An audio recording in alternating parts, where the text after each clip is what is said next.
You all are welcome to our channel. In this lecture, we will discuss class 10 science chemistry chapter number 1 chemical reaction and equation.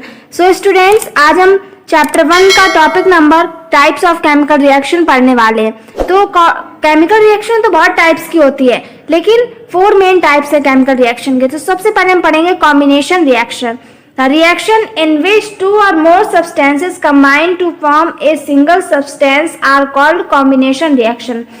Combination reaction वो reaction है जिसमें दो या दो से ज्यादा substance combine होंगे और एक सिंगल सब्सटेंस बनाएंगे, उसको कहेंगे कॉम्बिनेशन रिएक्शन। जैसे देखिए A प्लस बी कंबाइन होकर इन्होंने क्या बनाया, AB, तो ये क्या हो गई कॉम्बिनेशन रिएक्शन, यानी कंबाइन किए। तो वैसे ही देखिए हमने एक एग्जाम्पल भी दिया है, magnesium plus oxygen gives magnesium oxide, यानी मैग्नीशियम और ऑक्सीजन ने मिलकर क्या बनाया, मैग्नीशियम ऑक्साइड। तो कॉम्बिनेशन मीन्स होता है कंबाइन करना, जुड़ना, एक में जुड़ जाएंगे, यानी कि दो या दो से ज्यादा सब्सटेंस। जैसे देखिए दो या दो से ज्यादा सब्सटेंस कंबाइन होकर एक सिंगल सब्सटेंस इन्होंने बनाया।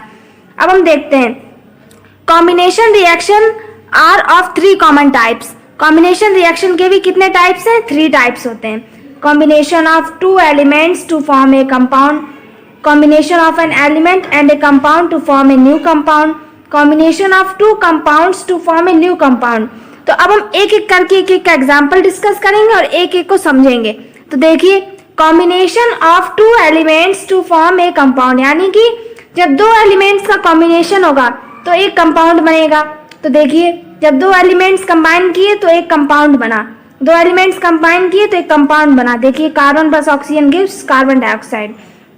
Combination of an element and a compound to give form a new compound, यानी एक एलिमेंट और एक कंपाउंड क्या बनाएगा, एक नया कंपाउंड बनाएगा। देखिए एक एलिमेंट और नहीं, ये एलिमेंट और ये कंपाउंड, तो उन्होंने मिलकर क्या बनाया, एक नया कंपाउंड बनाया। Combination of 2 compounds to form a new compound, यानी कि 2 कंपाउंड्स ने मिलकर क्या बनाया, एक नया कंपाउंड बनाया। तो ये क्या होगा, ये इसके कुछ कॉमन टाइप्स हो गए कॉम्बिनेशन रिएक्शन के। Composition reaction, the reactions in which a compound breaks up into 2 or more simpler substances, decomposition reactions are called reverse of combination reaction। यानी decomposition reaction में क्या होगा, combination में तो combine किया, decomposition में compound जो होगा वो 2 या 2 से ज़्यादा substance में क्या होगा, break हो जाएगा, यानी टूट जाएगा, तो वो होगा decomposition। decomposition means decompose होना, टूट जाना। और डिकम्पोजिशन रिएक्शन को रिवर्स कहा गया कॉम्बिनेशन रिएक्शन का, क्योंकि कॉम्बिनेशन में कंबाइन होता था और डिकम्पोजिशन में क्या होगा, देखिए ए भी है तो ये क्या होगा, टूट जाएगा ए प्लस बी में, तो ये हो गया डिकम्पोजिशन रिएक्शन। अब डिकम्पोजिशन रिएक्शन करने के लिए हमें क्या एनर्जी चाहिए होती, तो एनर्जी किस किस फॉर्म में सप्लाई होती है, हीट की फॉर्म में, इलेक्ट्रिसिटी की फॉर्म में और सनलाइट की फॉर्म में। तो एक एक को हम समझते हैं। डिकम्पोजिशन रिएक्शंस बाय हीट, तो इसका एग्जाम्पल है calcium carbonate gives calcium oxide plus carbon dioxide. तो ये क्या हो, इसमें हमें हीट की रिक्वायरमेंट हुई, तो हमने यहाँ पे क्या किया, हीट, हमने यहाँ पे कैटालिस्ट लिया। तो जिसमें हीट की रिक्वायरमेंट होगी, जो भी रिएक्शन डिकम्पोजिशन रिएक्शन हीट से होगी उसको हम कहेंगे थर्मल डिकम्पोजिशन। अब इस रिएक्शन में देखिए हमने इलेक्ट्रिसिटी का यूज़ किया है, तो हम यहाँ पे लिख देंगे इलेक्ट्रिसिटी। तो वाटर क्या हुआ, स्प्लिट हो गया, डिकम्पोज हो गया, तो इसको कहेंगे इलेक्ट्रिकल डिकम्पोजिशन। अब इस रिएक्शन में हमें सनलाइट की ज़रूरत पड़ी है, तो हम इसमें लिख देंगे सनलाइट। तो ये क्या है, देखिए सिल्वर क्लोराइड किस में कन्वर्ट हुआ, सिल्वर में प्लस क्लोराइड में, तो ये हो गई हमारी डिकम्पोजिशन रिएक्शन। तो इसको, इस वाली रिएक्शन को हम कहेंगे फोटोकेमिकल डिकम्पोजिशन। तो देखिए अगर हीट से होगी डिकम्पोजिशन रिएक्शन तो उसको थर्मल डिकम्पोजिशन भी कहेंगे, अगर इलेक्ट्रिसिटी के थ्रू होगी तो हम इलेक्ट्रिकल डिकम्पोजिशन कहेंगे, और अगर सनलाइट के थ्रू होगी तो फोटोकेमिकल डिकम्पोजिशन रिएक्शन कहेंगे। Displacement reactions, the chemical reaction in which one element takes the place of another element in a compound. In these reactions, more active metal displaces another less active element। यानी कि displacement means होता है displace करना एक की जगह को दूसरे से, यानी कि इस रिएक्शन में क्या होगा, एक एलिमेंट जो होगा वो दूसरे एलिमेंट की जगह ले लेगा, तो वो रिएक्शन होगी डिस्प्लेसमेंट, यानी डिस्प्लेस कर जाएगा, यानी इनकी जो जगह होगी वो चेंज हो जाएगी। तो इस रिएक्शन में क्या होगा, जो मोर एक्टिव मेटल होगा, जो मेटल सबसे ज़्यादा एक्टिव होगा वो लेस एक्टिव एलिमेंट को क्या करेगा, डिस्प्लेस कर देगा। जैसे कि आपको एक एग्जांपल दिखाते हैं, Zn plus H2SO4 gives ZnSO4 plus H2।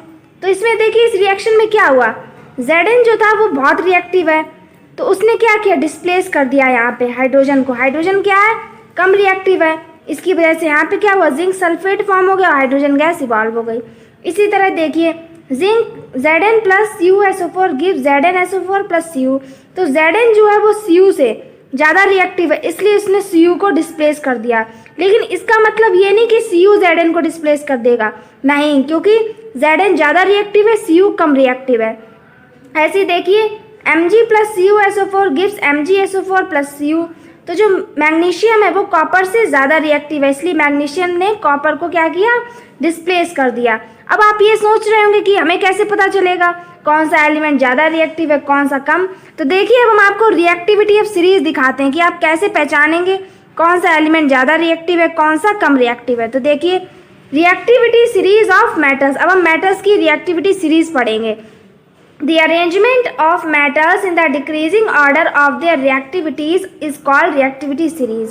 reactivity series में क्या होता है कि उसमें जो होगा अरेंजमेंट होगा मेटल्स का, किस ऑर्डर में होगा, decreasing order of their reactivity, यानी उनकी जो रिएक्टिविटी होगी वो डिक्रीजिंग ऑर्डर में होगी, तो उसको हम कहेंगे रिएक्टिविटी सीरीज। जैसे देखिए हमने सभी एलिमेंट्स के नाम लिख दिए हैं, सभी का सिंबल भी लिख दिया है, और देखिए अब हमने यहाँ पे आपको दिखाया है कि जो ये ऊपर वाले हैं ये बहुत रिएक्टिव है, metals more reactive than hydrogen, यानी कि हाइड्रोजन हमारा यहाँ पर है, तो ये जितने भी हाइड्रोजन से ऊपर वाले ये सब क्या है, बहुत रिएक्टिव है।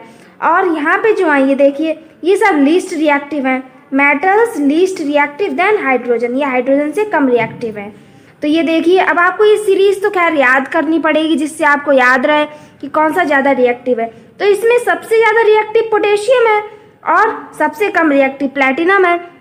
अभी हमने आपको एग्जाम्पल भी दिखाया था, मैग्नीशियम ने कॉपर को डिस्प्लेस किया। तो देखिए मैग्नीशियम किस पोजीशन पे है, यहाँ पे मैग्नीशियम है, ज़्यादा रिएक्टिव है, और देखिए कॉपर कहाँ पे है, कॉपर देखिए ये रहा, ये कॉपर है। तो देखिए मैग्नीशियम और कॉपर के बीच में कितना ज़्यादा डिफरेंस है, तो मैग्नीशियम ज़्यादा रिएक्टिव है। ऐसे देखिए जिंक ने कॉपर को डिस्प्लेस किया, जिंक कहाँ पे, कॉपर कहाँ पे, तो जिंक ज़्यादा रिएक्टिव है कॉपर से। लेकिन इसका मतलब ये नहीं कि कॉपर इन दोनों को भी डिस्प्लेस कर देगा, नहीं, कॉपर नहीं कर पाएगा क्योंकि ये लीस्ट रिएक्टिव है और ये दोनों क्या है, मोर रिएक्टिव है। तो अब आपको आई होप आपको अच्छे से क्लियर हो गया होगा। अब हम पढ़ेंगे double displacement reaction. The reaction in which two compounds react to form two other compounds by exchange of atoms or group of atom। तो ये क्या है, इसमें क्या होगा, दो कंपाउंड्स रिएक्ट होंगे और दो अदर कंपाउंड्स को बनाएंगे, लेकिन क्या होगा, उनके जो एटम्स होंगे वो एक्सचेंज हो जाएंगे। जैसे कि देखिए AgNO3 plus NaCl gives AgCl plus NaNO3। तो इसमें क्या हुआ, दो कंपाउंड्स रिएक्ट किए, उन्होंने क्या बनाया, दो अदर कंपाउंड्स, लेकिन क्या हुआ, उनके एटम्स एक्सचेंज हो गए। देखिए Ag के साथ में Cl आ गया और Na के साथ में NO3 आ गया, और इस रिएक्शन को पार्टनर एक्सचेंज रिएक्शन भी कहते हैं। क्यों कहते हैं, देखिए AgNO3 ने अपना पार्टनर एक्सचेंज कर दिया, NO3 की जगह उसने Cl को ले लिया, और NaCl ने अपना पार्टनर Cl की जगह NO3 को ले लिया। तो उन्होंने क्या किया, आपस में अपने पार्टनर एक्सचेंज कर दिए। तो अब आपको अच्छे से आई होप क्लियर हो गया होगा। बहुत सिंपल रिएक्शन है, अगर आप इसको डीपली अच्छे से समझें तो आपको काफ़ी अच्छे से क्लियर हो जाएगा। अगर आपको हमारा वीडियो अच्छा लगा हो तो चैनल को सब्सक्राइब करना ना भूलें, और हमें कमेंट सेक्शन में बताएं कि आपको हमारा वीडियो कैसा लगा, और हमारी और भी न्यू वीडियोस के अपडेट्स पाने के लिए चैनल को सब्सक्राइब कर लें।